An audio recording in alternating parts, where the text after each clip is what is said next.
সনাতনী বিতর্ক থেকে সংসদীয় বিতর্কের যে মূল পার্থক্য এবং যেই জায়গাটিতে এসে সংসদীয় বিতর্ক অতিরিক্ত এক্সাইটিং এবং স্পাইসি হয়ে ওঠে সেগুলি হচ্ছে সংসদীয় বিতর্কের পয়েন্টসমূহ।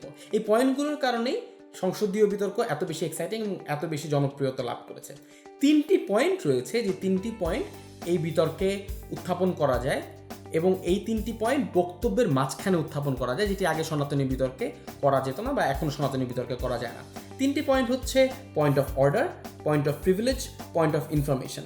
এর মধ্যে পয়েন্ট অফ অর্ডার জিজ্ঞেস করতে হয় সরাসরি মাননীয় স্পিকারের কাছে, পয়েন্ট অফ প্রিভিলেজ জিজ্ঞেস করতে হয় মাননীয় সরাসরি স্পিকারের কাছে, শুধুমাত্র পয়েন্ট অফ ইনফরমেশন চাইতে হয় বক্তার কাছে। এখানটাতে উল্লেখ্য যে আপনি যদি পয়েন্ট অফ অর্ডার উত্থাপন করেন তাহলে মাননীয় স্পিকার সেটি শুনতে বাধ্য। আপনি যদি পয়েন্ট অফ প্রিভিলেজ উত্থাপন করেন সেটিও মাননীয় স্পিকার শুনতে বাধ্য, কিন্তু সেটি গৃহীত হবে কি হবে না সেটি নির্ভর করবে আপনার পয়েন্টের যৌক্তিকতার উপরে। অপরদিকে পয়েন্ট অফ ইনফরমেশন জিজ্ঞেস করতে হবে সরাসরি বক্তার কাছে। এক্ষেত্রে যে বক্তা বক্তব্য রাখছেন তিনি পয়েন্টটি গ্রহণ করবেন কি করবেন না, অর্থাৎ আপনার প্রশ্নটি শুনবেন কি শুনবেন না, এটি সম্পূর্ণ তার উপর নির্ভর করে। তবে এটা সাজেস্ট করা হয় যে কমপক্ষে একটি বা দুটি পয়েন্ট অফ ইনফরমেশন যাতে অবশ্যই নেওয়া হয়। এই প্রত্যেকটি পয়েন্টের কী কী কাজ বা কী কী কারণে তোলা যেতে পারে এটি পরবর্তী ভিডিওতে আছে। এই ভিডিওটিতে আমরা কিছু এটিকেট নিয়ে কথা বলবো। এই পয়েন্টগুলি তোলার কিছু এটিকেট আছে। 1 নম্বর এটিকেট হচ্ছে রিপিটেশন অ্যাভয়েড করতে হবে। অর্থাৎ আপনি যদি পয়েন্ট অফ অর্ডার বা পয়েন্ট অফ প্রিভিলেজ তোলেন, একই পয়েন্ট যেটি আগে গৃহীত হয়নি সেই পয়েন্টটি আবারও বারংবার তুলতে থাকবেন না, এতে মাননীয় স্পিকার বিরক্ত হবে। পয়েন্ট অফ অর্ডার এবং প্রিভিলেজের ক্ষেত্রে আরেকটি গুরুত্বপূর্ণ জায়গা হচ্ছে কিপ ইট শর্ট।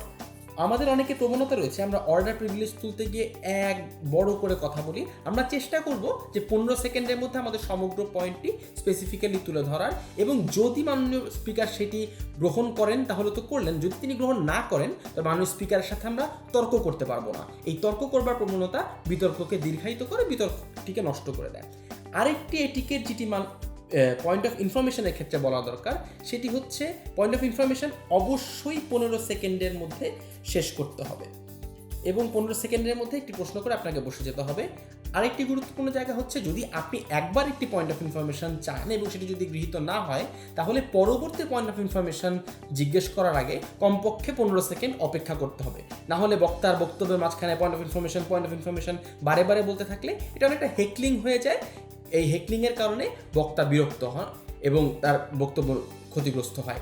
এভাবে করে হেকল করে বক্তার বক্তব্যকে নষ্ট করবার কোনো অধিকার আমাদের নেই। তাই আমরা সবাই আরেকটি পয়েন্ট অফ ইনফরমেশন জিজ্ঞেস করবার জন্য 15 সেকেন্ড অপেক্ষা করব।